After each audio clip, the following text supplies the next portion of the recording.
అందరికీ నమస్కారం. Neat 2026 so చాలా కౌన్సిలింగ్ దగ్గరగా వస్తూ ఉన్నాము. ఈ సందర్భంలో చాలా వీడియోస్ చూస్తూ ఉంటారు. చాలా ఇన్ఫర్మేషన్ అందరూ గ్యాదర్ చేస్తూ ఉంటారు. పేరెంట్స్ కానివ్వండి, పిల్లలు కానివ్వండి. కాబోయే డాక్టర్స్ ఎవరైతే డాక్టర్స్ యాస్పిరేషన్ ఉందో వాళ్ళంతా కూడా 2026లో రాసినటువంటి వాళ్ళకి, ప్రత్యేకించి ఆంధ్రాలో రాసినటువంటి పిల్లలకి ఒక బిగ్ అప్డేటు, వాళ్ళంతా కూడా ఎగిరి గంతేసేటువంటి ఒక శుభవార్త ఈ రోజున NMC national medical council announce చేయడం జరిగింది. సో దీని ప్రకారం దేశవ్యాప్తంగా 823 కాలేజెస్ ఉంటే అందులో సీట్లు ఈ సంవత్సరం 136,939 అంటే 9,911 కొత్త సీట్లు పెరగటం జరిగింది. వీటిలో 2,400 సీట్స్ కొత్త కాలేజెస్, వాటిలో 400 గవర్నమెంట్ సీట్స్, 2,000 ప్రైవేట్ కాలేజెస్కి సంబంధించినటువంటి సీట్లు, అంటే కొత్త కాలేజీలో వచ్చినటువంటి సీట్లు. ప్రత్యేకించి ఆంధ్రప్రదేశ్కి చూసినప్పుడు ఆంధ్రప్రదేశ్లో 100, 200 కాదు 275 మెడికల్ సీట్స్ ఆంధ్రప్రదేశ్లో పెరగబోతున్నాయి.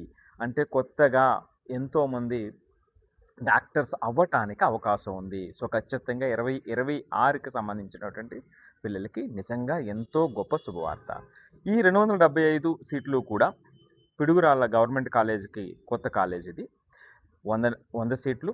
సిద్ధార్థ మెడికల్ కాలేజ్ విజయవాడ 75, ఇది కొత్తగా సీట్లు యాడ్ అవుతున్నాయి ఇక్కడ. కడప గవర్నమెంట్ కాలేజీకి సంబంధించి 75 సీట్లు కొత్తగా.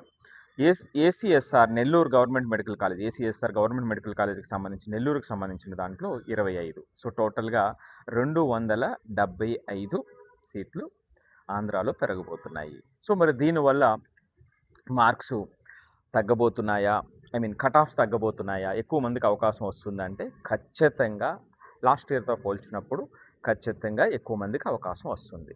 మరి ఇక మార్కులు కట్ ఆఫ్కి సంబంధించి బాగా తగ్గిపోతుందా అంటే, నిజం చెబుతున్నా, మనకి మార్క్స్కి వచ్చేంత వరకు, మార్క్స్కి వచ్చి మెరిట్ లిస్ట్ వచ్చేంత వరకు కూడా మనం దీనికి సంబంధించి యాక్యురేట్ ఇన్ఫర్మేషన్ ఎవరు కూడా ఇవ్వలేరు. సో కాబట్టి ఒకటైతే ఎక్కువ మందికి అవకాశం వస్తుంది అనేటువంటిది సుస్పష్టం. మరి ఎంతవరకు తగ్గుతుంది అంటే, నేను ఎప్పుడూ చెబుతున్నట్టుగా ఇప్పుడున్నటువంటి మార్కుల్లో వేరియన్స్ అనేటువంటిది ఇంపార్టెంటు. లాస్ట్ ఇయర్తో పోల్చినప్పుడు ఇప్పుడున్నటువంటి పిల్లలకు వచ్చేటువంటి మార్క్స్ కంపేర్ చేసినప్పుడు ఎంత వేరియన్స్ ఉంది, అది మాత్రమే మనం డిసైడ్ చేస్తుంది. సో ఇది దీనికి సంబంధించినటువంటి ఇన్ఫర్మేషన్. ఇక చూస్తే స్టేట్ వైడ్ చూస్తే టాప్ 4 స్టేట్స్ చూస్తే కర్ణాటకలో ఇండియాలోనే అతి ఎక్కువ మెడికల్ సీట్స్ ఉన్నాయి. 75 కాలేజెస్లో 15,395 సీట్లు. అదే యూపీలో 88 కాలేజెస్లో 14,000 సీట్లు. మహారాష్ట్రలో 19,099 సీట్లు 86 కాలేజెస్లో. ఇక నాలుగవది మన తెలంగాణకు సంబంధించి 66 కాలేజెస్ లోపల 10,250 సీట్స్ రావటం జరిగింది. సో తెలంగాణ అనేటువంటి స్టేట్లో టాప్ 4లో ఉంది. ఫోర్త్ పొజిషన్లో ఉంది నెంబర్ ఆఫ్ సీట్స్ విషయంలో. అదొక మనకి మంచి విషయం. మరి ఇక ఈ సీట్సే ఫైనలా? తెలంగాణకు సంబంధించి కొత్త సీట్లు అనేటువంటి ఇన్ఫర్మేషను ఇంకా మనకి రాలేదు. మరి ఇక రావా అంటే, ఎన్ఎంసి చెప్తున్నటువంటిది ఏమిటంటే, ఇది ఫైనల్ కాదు, అంటే ఇంకా స్క్రూట్నీ జరుగుతూ ఉంది.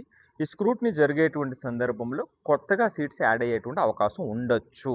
అది మనకి కౌన్సిలింగ్ వచ్చే టైంకి మనకి ఆ ఇన్ఫర్మేషన్ వస్తుంది. సో బహుశా తెలంగాణలో కూడా కొన్ని కాలేజెస్ ఎక్స్ట్రా సీట్స్కి, ఇప్పుడు మనం ఏదైతే సిద్ధార్థ కాలేజ్ కానీ, Kadapa government college, ACSR Nellore ఎలాగైతే కొత్త సీట్స్ యాడ్ అయినాయో ఆ విధంగా కొన్ని కాలేజెస్ అప్లై చేయటం జరిగింది. వాటి రిపోర్ట్స్ ఇంకా రాలేదు. సో మన కౌన్సిలింగ్ వచ్చే టైంకి బై గాడ్ గ్రేస్ వాళ్ళు కూడా ఎక్స్ట్రా సీట్స్ శాంక్షన్ అయితే, కండిషన్స్ ఏవైతే ఉన్నాయో ఆ కండిషన్స్ మీట్ అయితే బహుశా తెలంగాణలో కూడా వచ్చే అవకాశం ఉంటుందేమో. అది మన కౌన్సిలింగ్ మొదలయ్యే ముందు ఆ ఇన్ఫర్మేషన్ వస్తుంది. అక్కడ కూడా కొన్ని సీట్లు యాడ్ అవ్వాలని మనం ఆశిద్దాం. ఇది ఇప్పుడు వరకు ఉన్నటువంటి గొప్ప శుభవార్త 2026 నీట్ ఆస్పిరెంట్స్కి.